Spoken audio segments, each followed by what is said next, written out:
everyone, JonathanMillsPatrick with you today. Thank you so much for joining me again with some startup advice. Before we get to that, just a quick reminder, if you haven't found my podcast, the SouthFound podcast featuring entrepreneurs and startups from the Southern United States, please head over to iTunes and search for SouthFound. We'd love it if you'd join us.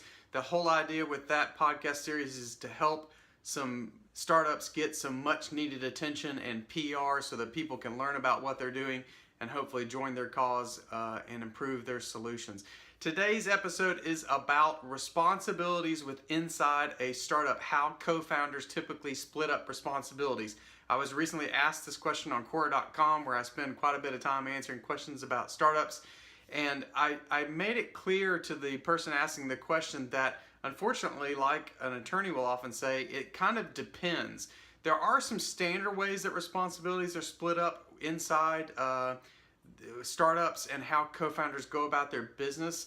For example, what you'll often hear about is the idea of a startup being split, the responsibilities between business responsibilities and technical responsibilities. And that often happens because the co-founders come from those backgrounds. You'll have maybe two co-founders. One is a business mind, so might have a marketing background or a finance background. The other is the technical co-founder. They're the ones who are going to be doing the programming of the technical solution or the WordPress design for the website, those things. So you will see sometimes where co-founders split responsibilities, business and technical. There are other responsibilities that go on in a startup, but what I encourage the startups that I work with to focus on is not how startups are typically structured, not how other people tell you they should be structured. Really, you need to sit down and focus on what are your strengths. So for example, I'm a marketing major. I've never actually worked in a marketing position other than consulting with startups and companies on marketing, but I've never really sat down and been, say, a designer or something like that. So just because I have that marketing background doesn't mean within a startup that I'm necessarily the person that should be doing the marketing.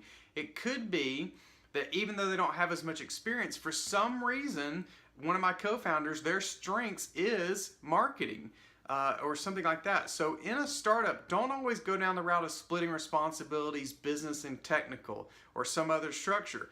Think about splitting that up along your strengths, what each of you are good at. It's not common, but it could happen that you have a programmer who is really good at finance and they handle both of those responsibilities, or someone who does operations and marketing. There's different responsibilities, there are different roles that you should play, but don't feel like you have to fall in to a set structure. Sit down as a team, figure out who is really good at what responsibilities come natural to a person, and also what responsibilities they'll be more than happy to deal with.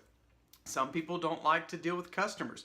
Even if it's your strength, you may not be the one that handles the customer relations all the time. You might be the person who designs the processes for working with customers, but you may not be the actual person that talks to customers because you just don't like doing it. So don't fall into standard roles. Think about the strengths that each of you bring to the table. If you're missing a strength on your team, make sure you fill in that gap and split responsibilities along the lines of what you're good at and what you're happy to work on.